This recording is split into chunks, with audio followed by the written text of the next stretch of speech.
रायगड जिल्ह्यातील अलिबाग तालुक्यातील माबगाव परिसरातील प्रसिद्ध तीर्थक्षेत्र कणकेश्वर येथे पहाटेपासून दर्शनासाठी सर्व स्तरातील भाविकांनी मोठी गर्दी केली होती। विशेष म्हणजे कणकेश्वर देवस्थान प्राचीन स्वयंभू शिवमंदिर असून माबगाव येथून सुमारे 650 पायऱ्या चढून मंदिरापर्यंत जाता येते। तसेच समुद्र सपाटीपासून सुमारे 5000 फूट उंचीवर कणकेश्वर देवस्थान वसले आहे। महत्त्वाचे म्हणजे निसर्गरम्य डोंगरदरी, हिरवळ झाडी व प्रसन्न वातावरण हे तर सर्व भाविकांचे व पर्यटकांचे आकर्षण आहे। मंदिर समितीतर्फे भाविकांना प्रसादाची व्यवस्था करण्यात आली होती। तीर्थक्षेत्र कणकेश्वर क्षेत्राबद्दल काय वाटतं तुम्हाला? मी इथे आलेली होती कणकेश्वरला आणि त्या आज परत मला कणकेश्वर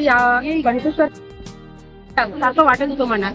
अगदी 4-8 दिवस राहणारी आहे। चौलला आमची आज रामेश्वर मंदिर ती पालखीला पण मी आणि तिथला आनंद घ्यायचा आहे आज मला। या क्षेत्रात लाखोच्या संख्येने भाविक येतात। तर एक निसर्गरम्य असं वातावरण आहे।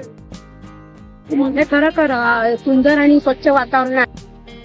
आजूबाजूला कचरा वगैरे साठवण्यासाठी त्यांनी सोय केली आणि सगळं शिस्तीशीर चाललंय। मेन म्हणजे हे नाहीये, कुठे बाटल्या पडलेल्या नाहीये, म्हणजे निसर्ग काही घाण नाहीये, स्वच्छता चांगली हा म्हणजे छान आहे आणि पब्लिक पण अगदी एन्जॉय करत आहे मस्त भरपूर। म्हणजे आज तुमच्या लाखोंची दुसरा जास्त गर्दी आहे आणि मी अगदी चौलच्या चाफ्याच्या फुलांचा करून आणलेले हार आज ह्याच्यासाठी। टाइम्स डिजिटलला लाईक करा, सबस्क्राईब करा, शेअर करा आणि बेल आयकॉन दाबायला विसरू नका। पाहत रहा टाइम्स डिजिटल।